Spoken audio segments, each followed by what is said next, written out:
Hi, it's Trish Brennan. I wanted to make a video today that is just sharing a little bit of inspiration that I've been buzzing on for the last 24, 48 hours. And that is around life and relationships being a game. First of all, apologies for the hair. I was not intending to make any videos today. I kind of feel I've got that just dragged through a hedge backwards look about me today, but hey ho. Inspiration comes when inspiration comes, and if I look like if I look like Cat Weasel, you just have to live with it. So the reason for this share is because I published my book, which those that know me will know. My book is called How. Oh, yeah, it's like the golden shot, right a bit left of it. There we go. My book is called How to Change the Game, and it's very much about how to master communication, especially around abusive relationships.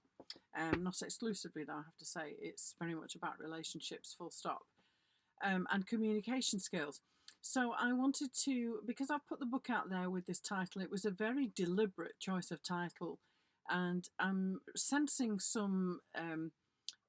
I've shared a post. Sorry, pardon me. I've shared a post in a wonderful group I'm in, which is called the Silver Tent, which is a playground of communication for women over 50. It's a wonderful space where there's a great deal of support and love. It's great. And I shared a post yesterday which is exploring this. Sun shines on the righteous, hey? Let me see if I can get that, change that a bit.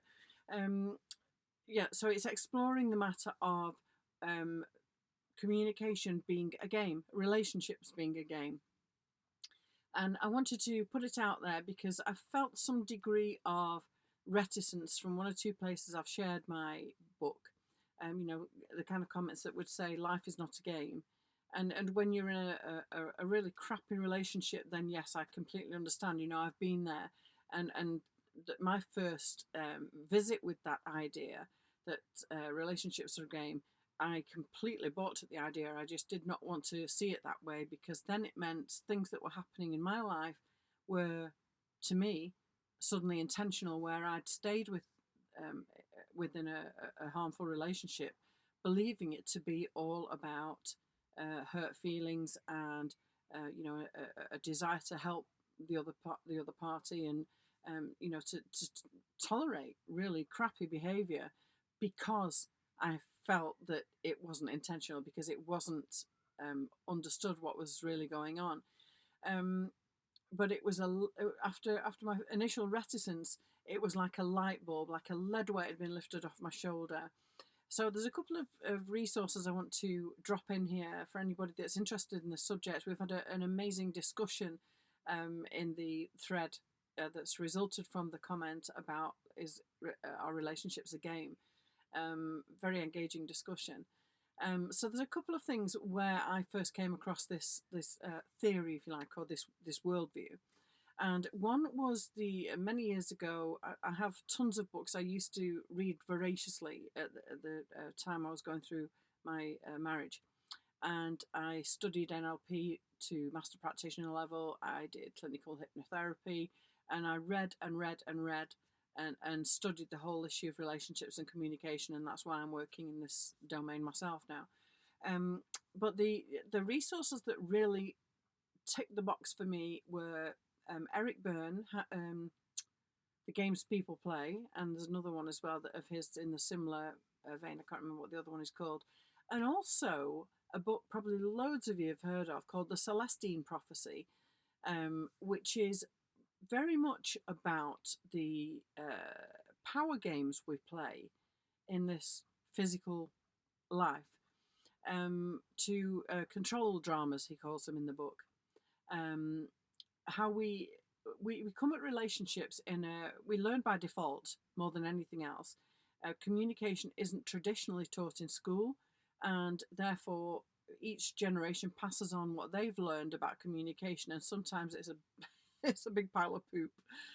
We don't know how to communicate our needs. We don't even know we've got needs anymore when we become an adult, because we've been taught to squash them. It's selfish. You must not have a need.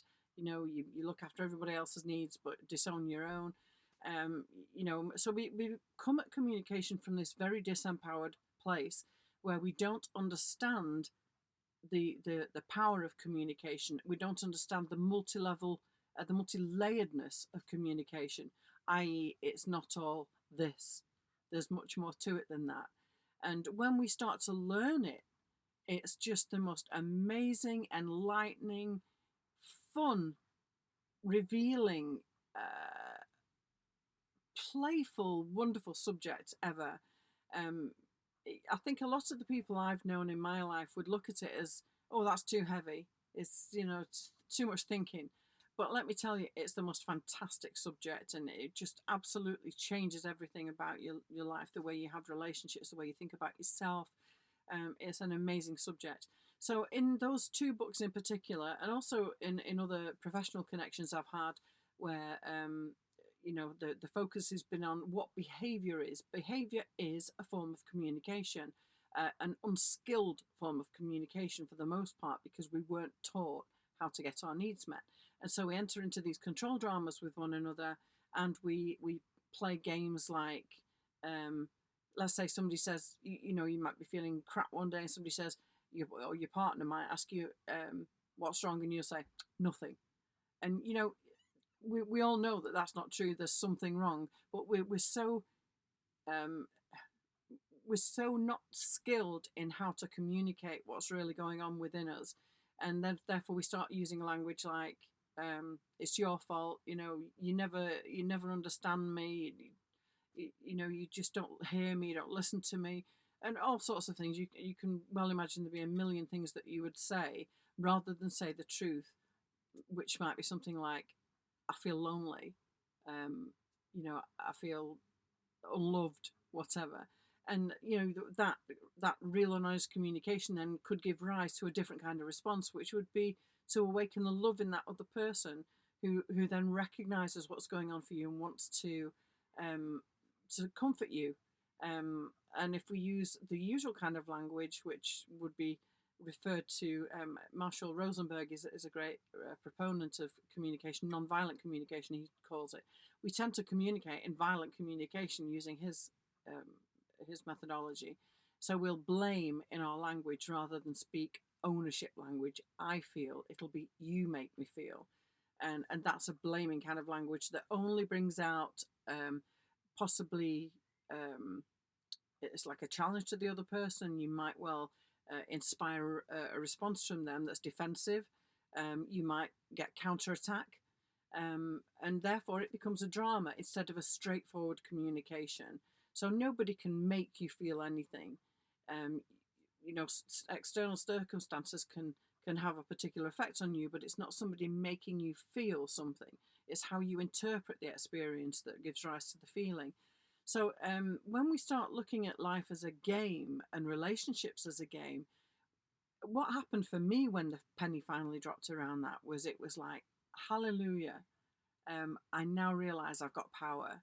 It hurt a lot at the beginning because, as I say, the first response I had to it was, that means that all this stuff I've been putting up with all these years, all this pain I've gone through, has been because you are deliberately behaving like whatever to get what you want, which to a degree is true. It is, but it's an unconscious, I would say mostly for most of us, 99% of the time, it's an unconscious pattern that we've fallen into. So we learned from our parents to behave a certain way to get a certain kind of result. So when you listen to people that argue all the time, and I was one of those, in my relationship, that was the only response I knew was, I was trying to be heard, that, what's happening here is not okay with me. What I didn't realize was that I just needed to step out of the ring. Oh my gosh, how I could have changed my life if I'd have only done that. But I was scared, I scared to lose relationships, scared to lose attachment, scared to lose the love, scared to hurt the other person by my being assertive and boundaried. That's very different now, I have to say. But the learning that it's a game that we play almost unconsciously, 99% of the time, I would think, my take on it is that it's in the realm of the unconscious. It's a learned pattern of behaviour, which is how abusive relationships continue through one generation after the other. One set of parents who have abuse going on, the children of that family learn that as a strategy, and they may well either become the abuser or the abused, because it's a pattern they've learned. And the survival mechanism, the way that they respond, is a survival mechanism. So if they numb out and they become perpetrators themselves of abusive behaviour, it's because that's what they learned. That's what they saw day in, day out. You know, that old style of parenting that used to be about don't do as I do, do as I say, or do as I say, not as I do. It was so wrong. It was such a dictatorial and ridiculous method of parenting. But, you know, hey ho, it's what it was. You know, people do the best they can with what they know. But it's so contrary to what really happens. Is we do exactly what our parents did. We copy it because we learned it. In the same way a tiger cub learns how to hunt, they copy their parents and the adult animals around them. That's exactly what humans do. So realizing that it was a game for me, when the penny finally dropped, it was so exciting to me to realize I have so much more power than I realized. Yes, I played a role, and I didn't realize it. I didn't see what was going on. I was in such a state of confusion and being gaslighted all the time, and feeling powerless, feeling like I had no control whatsoever. I was constantly just in that place of appealing, you know, please see what's happening, please change, please don't behave this way. But, you know, I was facilitating and enabling it because I didn't know any better. So my invitation to you today is to, even if you can't see it just now, to give it some, play around with the idea that relationships are a game.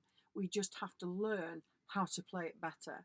And when we do, the freedom that comes from that, it's not about manipulation, it's purely about learning the skill of communication and how to do it better.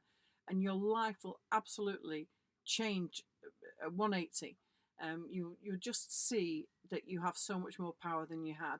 You've always been playing a role. I was always playing a role. We all always play a role. It's finding out, it's being willing to visit with that and think, okay, I'm willing to open my ideas a little bit and consider I might have, how did I play in this? How did I facilitate things that have hurt me? How did I communicate? How did I come across? That's what my book is about. That's what my course is about. Everything Changed. It's hugely empowering work, and you would just so benefit from doing this work with yourself, whether you do it with me or whether you do it with somebody else. It's utterly life-changing. So my invitation to you is play with the idea. If you want to know more, if you'd like to learn more about my course or the book, as I said, the book is on Amazon. It's called, can't even see it now with the sun shining as it is, How to Change the Game.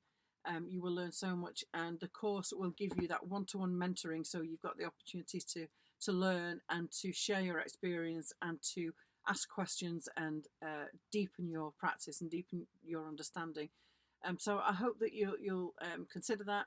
If you'd like to find out more, you can have a look at my website, which is the W's leadingedgecommunication.net. I also train in boundaries, which is a very, very powerful aspect of communication that again, most of us never learned. A very, very empowering subject. So that's the W's leadingedgecommunication.net. You can comment on the thread below, comment on the YouTube channel, subscribe on the YouTube channel, subscribe on my website, because I'm going to be doing so much more of this kind of sharing of knowledge. And obviously, if you're on the mailing list, you'll be able to get it firsthand. So thank you for listening. Enjoy the rest of your bank holiday. The sun is shining here in Manchester. Wherever you are, I hope you're having a wonderful day, and bye for now.